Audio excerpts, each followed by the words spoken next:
अथ कलशस्थापनपूजनं ततः कुङ्कुमादीनां भूमौ अष्टदलं पद्मं कृत्वा यजमानः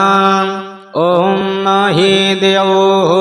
पृथिवी च न इमं जग्नियामिक्षतां पिपीरितानो भरीमभिः इति भूमिस्पृत ॐ ओषधयः समवदन्त सोमेन सह राज्ञा जस्मै क्रीडोति ब्राह्मणस्तगुं राजन्नपारयामसि इति सप्तधान्यं विकिरेत ॐ आजिघरकलशं मह्यातवाभिसन्तविन्दवः पुनरुर्जानिवर्तसवसानः सहस्रं दुक्षुवोरुधारापयसवती पुनर्मा विशतादरैः ॐ वरुडस्योत्तम्बनमसि वरुडस्य स्कम्भसर्जनी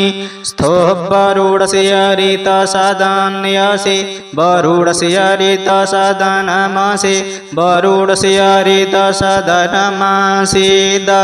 इति कलशे जलं पूरयेत ॐ त्वां गन्धर्वा अकनौस्तवामीन्द्रस्तवा बृहस्पतिः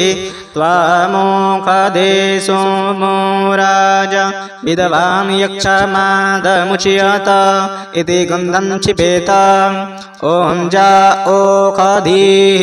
पूर्वा जाता देवेभ्यस्त्रियोगं पुरा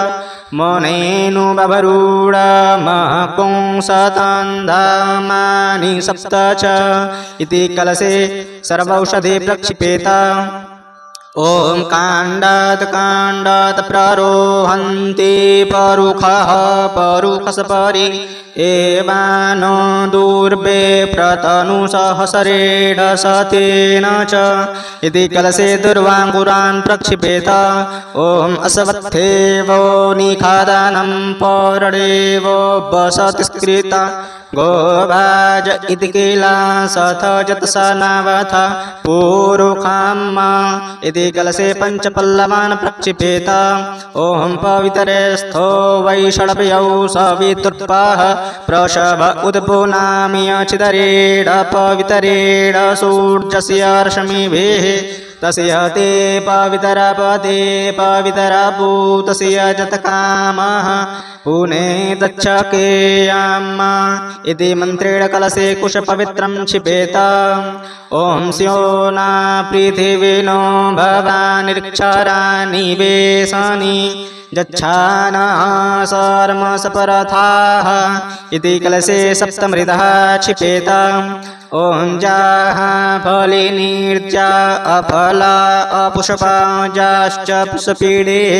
बृहस्पति प्रसूतास्तानो मुञ्चन्तवगुं हसः इति कलशे पुङ्गिफलं क्षिपेत ॐ परिव्राजपतिः कविरग्निर्हव्यान्यक्रमीत दधद्रत्नानि दासुखे इति पञ्चरत्नानि क्षिपेत ॐ हिरण्यगर्भः समवर्ततागरे भूतस्य जातः पतिरेक आसीत् सदाधार पृथिवीं द्यामुते माङ्कसमयिदेवाय विखाभिधेम इति हिरण्यं क्षिपेत ॐ सुजातो ज्योतिखांसः सर्मवरुथमासदस्तवः वासो अग्ने विषवरूपगुं साम्ययस्वविभावसो इति युग्मवस्त्रेण कलशं वेष्टयेत ॐ पूर्णादर्विपरापत सुपूर्णा पुनरापत वसनेव विक्रीडावः इखमूर्जगुं सत्करतो इति कलशोपरि पूर्णपात्रं न्यसेत ॐ जाहापले निर्जा अपला अपुषपाजाश्च पुष्पीडेः बृहस्पते प्रसूतास्तानो मुञ्चन्तवगुंहसः इति मन्त्रेण कलशोपरि नारिकेलफलं संस्थाप्य ॐ ततवाजामि ब्रह्मणा वन्दमानस्तदा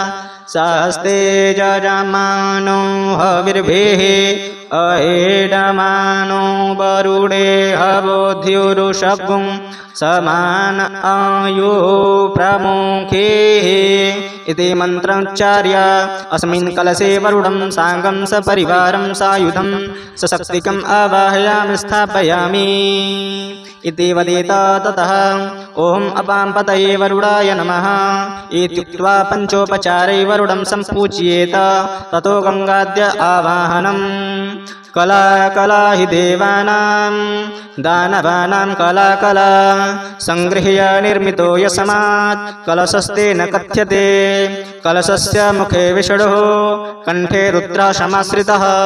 मूले त्वस्य स्थितो ब्रह्मा मध्ये मातृगणः स्मृता कुक्षौ तु सागरा सप्त सप्तद्वीपा च मेदिनी अर्जुनी गोमती चैव चन्द्रभागा सरस्वती कावेरे कृष्णवेणी च गंगा चैव महानदी तापी गोदावरी चैव माहेन्द्री नर्मदा तथा नदाश्च विविधा जाता नद्यः सर्वास्तथा परा सर्वे समुद्रा सरितास्तीर्थानि जलदा नदा आयान्तु मम शान्त्यर्थं दूरितक्षयकारकाः ऋग्वेदोऽथ यजुर्वेदः सामवेदो यथर्वणः अङ्गैश्च सन्निहिताः सर्वे कलशं तु समाश्रिताः अत्र गायत्री सावित्री शान्तिः पुष्टिकरी तथा आयान्तु मम शान्त्यर्थं दूरे तक्षयकारकाः इमान् श्लोकान् पठेत ततो यजमानः स्वहस्ते अक्षतान् गृहीत्वा ॐ मनो ज्योतिर्जुखतामजस्य बृहस्पतिर्जग्नियमिमं तनोत्करिष्टं जग्नियज्ञं समिमं दधातु विश्वे देवास इहमादयन्ताम् प्रतिष्ठा कलशे वरुणाद्यावाहितदेवताः सुप्रतिष्ठिताः वरदा भवन्तु ॐ वरुणाद्या आवाहितदेवताभ्यो नमः विष्णवाद्यावाहितदेवताभ्यो नमः इति वा आसनार्थे अक्षतान् समर्पयामि इति वदेत पादयोः पाद्यं समर्पयामि हस्तयोः अर्घ्यं समर्पयामि आचमनं समर्पयामि पञ्चामृतस्नानं समर्पयामि शुद्धोदकस्नानं समर्पयामि स्नानाङ्गाचमनं समर्पयामि वस्त्रं समर्पयामि आचमनं समर्पयामि जग्न्योपवीतं समर्पयामि आचमनं समर्पयामि उपवस्त्रं समर्पयामि आचमनं समर्पयामि गन्धं समर्पयामि अक्षतान् समर्पयामि पुष्पं समर्पयामि इति अग्रे इत्युच्चारणं भूमौ जलं प्रक्षिपेत कलश प्रार्थना नमो नमस्ते स्फटिक प्रभाय सुश्वेतहाराय सुमङ्गलाय सुपासहस्ताय जशासनाय